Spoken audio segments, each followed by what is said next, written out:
Da, da, da, da. Oh my god, it's gonna be so epic. Come on. Don't you have freaking... See if they have football here in Australia. Let's see. Rugby. Rugby. Cricket. Cricket and rugby. Soccer. US Open 2019 highlights. This is bullshit. What the hell's bullshit? Oh, welcome back, guys. Hey, it's me, Daniel. Good day. It's Daniel Chang, VintageMagic.com. Good day, mate. That's what they say in Australia. And by the way, I'm not mocking Australians. I think rugby looks like a cool sport, and so does cricket.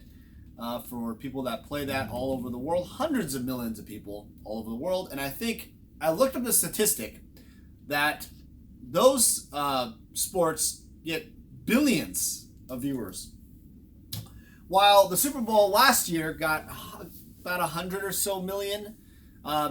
Big difference. All right, so today's video has nothing to do with any of that. I am still alive in Australia. Got done with the deal I was talking about. It is definitely a very cool card that I can share with you guys in probably the next videos here later this week. Also, I want to let you guys know I will be going to the Netherlands. The Netherlands, yes, that is the Dutch. The Dutch capital is Amsterdam. So if you guys are going over there or you're over there, I'll have a little bit of time, basically from Friday to Monday of next week. So Friday to Monday next week, I got some sightseeing going on, stuff like that, but I can make some time. If you guys have a collection, you guys want me to talk more about some Magic with you, maybe play some old school, I'll have a little bit of free time, so hit me up. I'm on the website, VintageMagic.com. All right, today's video is all about not the Super Bowl, what I think is going to happen. I will tell you that in the very end of the video, my predictions. But today's all about the Magic art market as a whole. There's been a lot of buzz about alpha art in specifically, where I kind of mentioned this before. I posted some pictures on Instagram and on my Facebook, and I was holding like the Black Lotus original art. People were saying, "Wait, is that the print? What is that?" They want to know what's going on. And then finally, the owner of the Black Lotus, my friend Josh in Utah, posted on the high-end group, which I'm not a part of. It's one of the Daniel Chang not preferred groups, because apparently I'm not part of the high-end market. Go figure that. But I'm not part of that group, so he basically posted on that group. But then it spread on the MTG Art Market group, which is on Facebook, which I am a part of. And it basically was like the internet broke down. Literally broke down from a period of time about Magic the Gathering, MTG stuff. People all over, mentioned to, Josh, hey, look, hey, what do you have? You have burrowing? Oh, burrowing. Oh, no. Hey, what do you have? Twiddle. Tap, tap, tap, tap, tap, tap. I'm going to tap, tap, tap. He basically he was a keyboard warrior, literally, for hours and hours of his life, for days upon days. And this guy probably doesn't even sleep. This guy is probably harder working than anybody I've ever met. I've had the privilege to, spend a lot of time with this guy, do some video content. I've been to Utah a few times, met his wife, been at his house. He's a great guy. But it's sad because a couple parts of this really turned me off. Not by Josh, but turned me off by the community. There were people on the group, or the communities, that basically hated him for owning some high-end original art, basically interrogating him, what he has, and questioning why he has it, or why is he selling it, or why are you doing this? You know, why are you charging so much? Why don't you donate this to this artist? Why don't you donate this to this museum? Telling him what to do with his art and that he worked hard for. Let's put that in perspective. See, that's the thing is, you guys don't understand something. He actually publicly put this out, and I'm sure he wouldn't care anyway. He grew up very poor from Kansas, and I use Kansas because that's where he's from. And I don't know exactly the story, but he was not wealthy. He didn't start wealthy. He was not given money, and he worked hard for his wealth. You know, he's a businessman. He, if you guys don't know, he also was a part founder of the Fantasy Con event, kind of like Gen Con type of event, more like a Cirque du Soleil event, to some people, right? But basically a fantasy event in Salt Lake City. It was held July 4th, about 3 years or so ago, something like that. And, the project went on 1 year as an actual live event, but it didn't continue. But he did the things like that. He has real estate investments. He's a real estate guy. Other investments. But the thing I want to mention to you guys is, why are you guys hating on someone who wants to sell or share that artwork with other people? His reason for selling is, hey, look, it's been in my safe, or it's been in my investment portfolio for a while, and I want to give the community an opportunity to buy some of those pieces. Yet some people are hating on him on multiple forums, Messenger, whatever the hell you're doing, bashing him, whatever. And his name isn't even Daniel Chang. He isn't, first off, I have more hair than he does, and he's not even a Golden State Warrior fan. I mean, you guys treat him, some of you guys, you guys know who you are, the trolls, the haters, the bullies, who are basically the narcissists, the freaking narcissists. Oh, another video coming up one day about that, coming to your theater soon.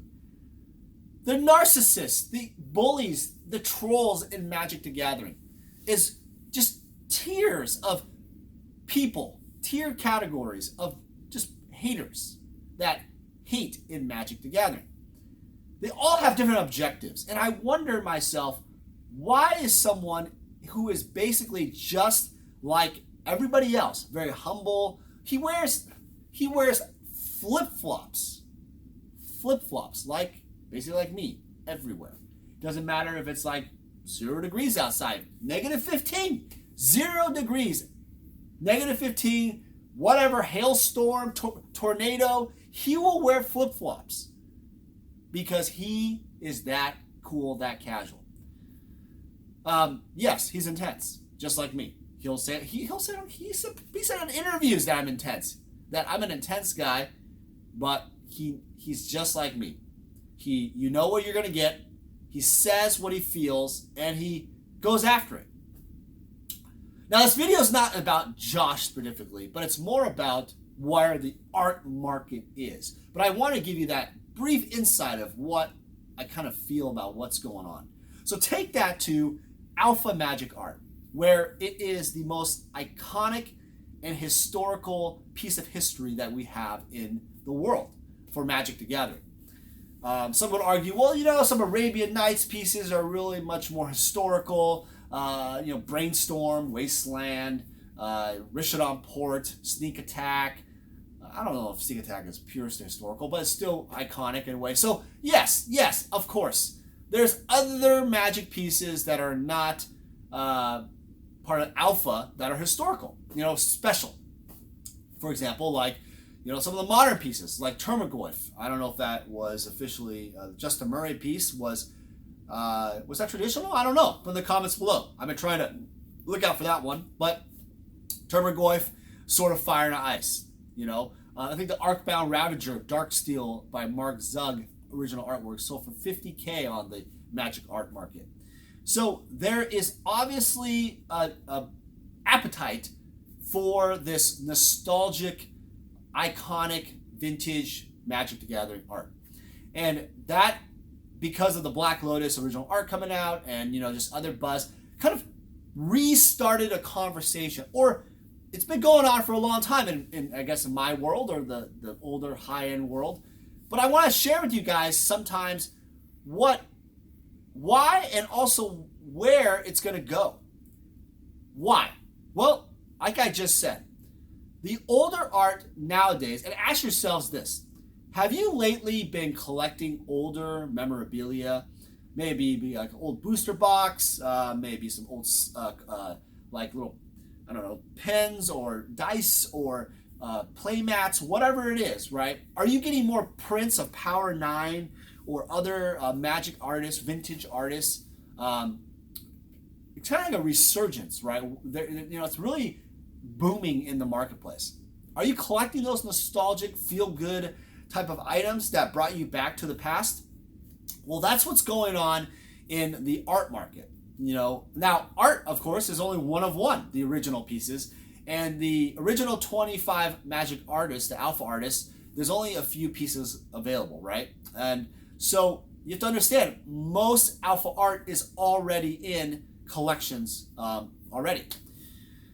I feel like the market itself, is really, the alpha collection is in private collections, or there's people that have one or two here and there in their house or whatever. Or there might be some mystery person or persons, maybe Wizards of the Coast has a bunch and they just don't want to tell us because they have cases of booster boxes, of beta booster boxes all over the world. I don't know what they have, but it's weird because you don't know. Also, some of them were lost, supposedly, and confirmed in some way, because Wizards shipped the original art back in envelopes, such as basic priority mail-ish envelopes for really little backing and protection, like the Ancestral Recall, the Sarah Angel were the notable ones that were particular lost, either lost in the mail or stolen, something like that.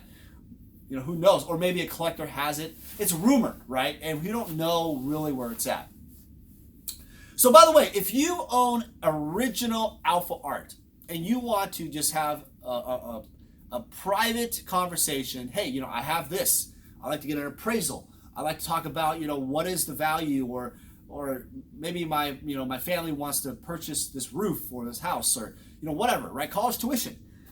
I will help you. I'll give you a free consultation and a free appraisal. Just hit me up on the vintagemagic.com website, and I will be happy to talk to you more about kind of where the market is. We'll talk on Skype. We'll talk on telephone, whatever you want. Maybe meet in person, depending on where I'm traveling. But I want to share with you guys that for me, the alpha art is extreme. Like when you hold a piece of alpha art, it's an extreme surge of nostalgia. It's the equivalent of like a heroin addict just shooting up. I don't know if they shoot up here. I don't know where they shoot up, but shooting up instant adrenaline of nostalgia. Brings back all those memories. When you hold up any piece, Healing Salve, Thought Lace, Wooden Sphere, are those nostalgic? Yeah, it doesn't matter. Or Fungusaur, Northern Paladin, Righteousness, Farmstead. Does it have to be expensive like Power 9? Okay, all right. You guys are probably like, Dan, what the hell are you talking about? Yes.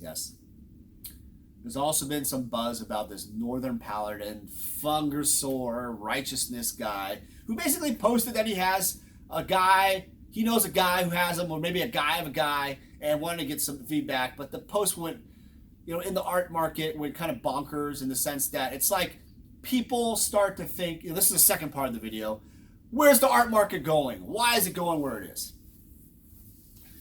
So, because of this recent post, people have been blasting on there and just kind of saying, hey, the past sales of some of the auctions were like $7,000 or $10,000 for alpha pieces. I think like a Veteran Bodyguard sold for $10K or $11K, and then Wooden Sphere sold for $7K. I bought it. And then Thought Lace sold for like $7K. I don't know, something like that. I bought it. And then like Healing Salve, I bought it, $10K. So these are all like auction pieces that were sold. And I think Regeneration a while back sold for $14,100 or something, whatever. Some other guy bought it.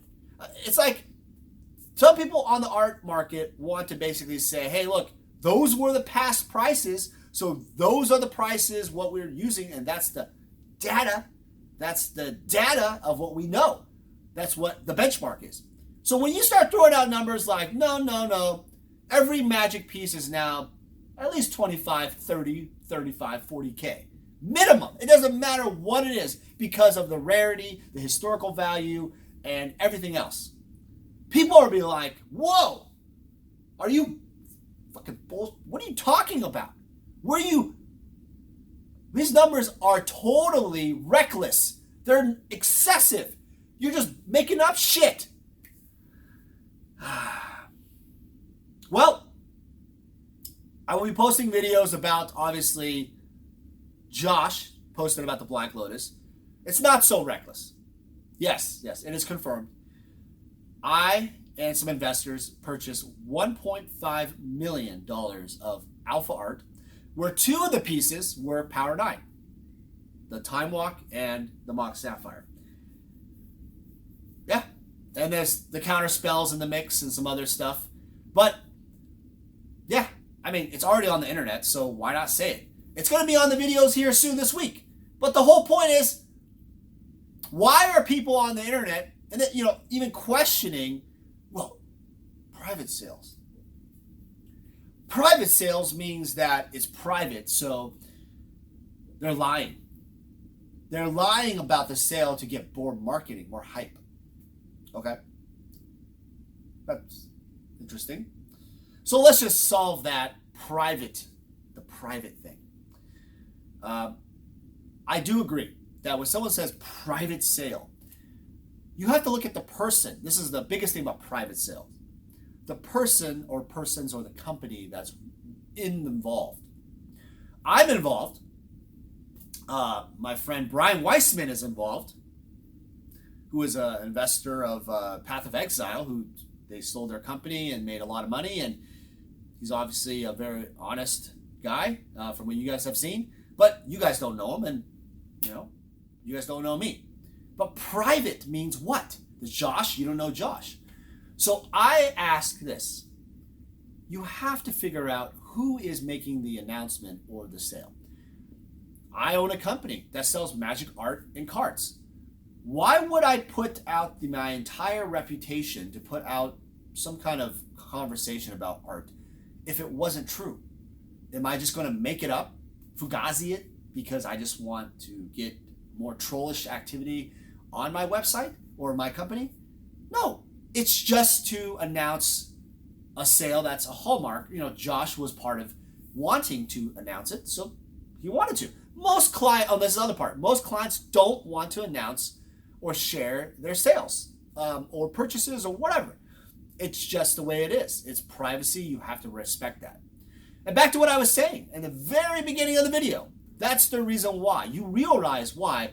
Why would someone like Josh want to get so hammered publicly or personal messages or whatever, attacked basically, about just sharing his interest in selling some art or trading or whatever, buying? It doesn't matter who it is. Why are people who are in the higher end market so targeted because they own certain stuff? And then there's so many jealous haters, trolls, narcissists, and I forgot the other one. But you guys figure it out. We'll have to do a video about that. I don't understand why people are targeting these people. So where's the market going?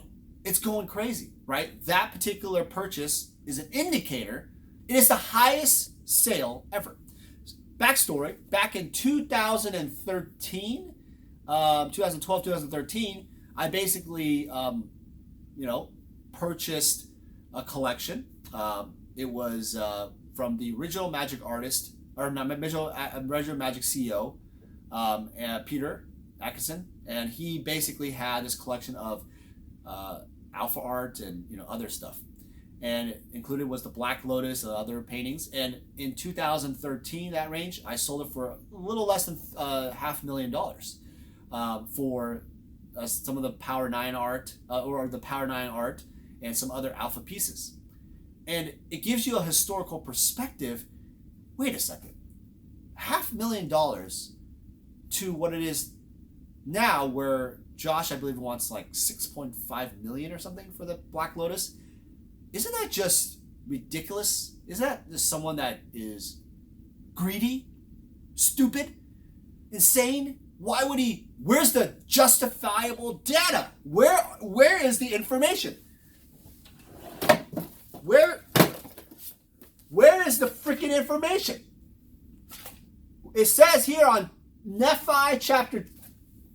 No, I'm not Mormon. Maybe this one has data. Maybe this has data. Oh, yes. It says right here. It says right here in the Bible, Tom Brady is going to win his 6th championship today. And they're going to blow him out by 5 touchdowns. You want your data? It's in the books. It must be true.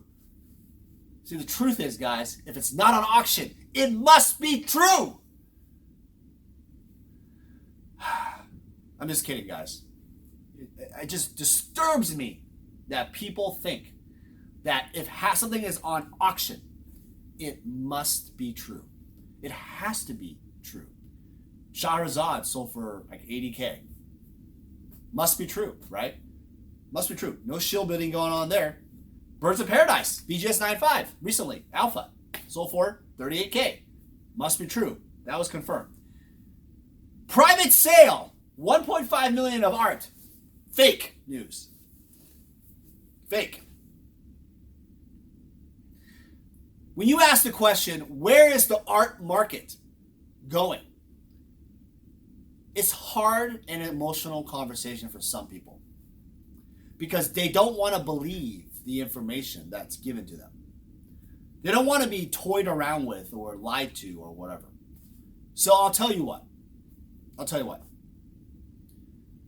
If you can't believe information, unless it's on eBay or Heritage Auctions or on some kind of Facebook auction, because apparently that's true, but it doesn't reveal the buyer anyway. Oh, it doesn't reveal the buyer, so it's private. But you're just using it on an auction. What if it was private and the bidders were fake? But whatever, that counts. It has to count. It must be true. You have to understand, as a buyer,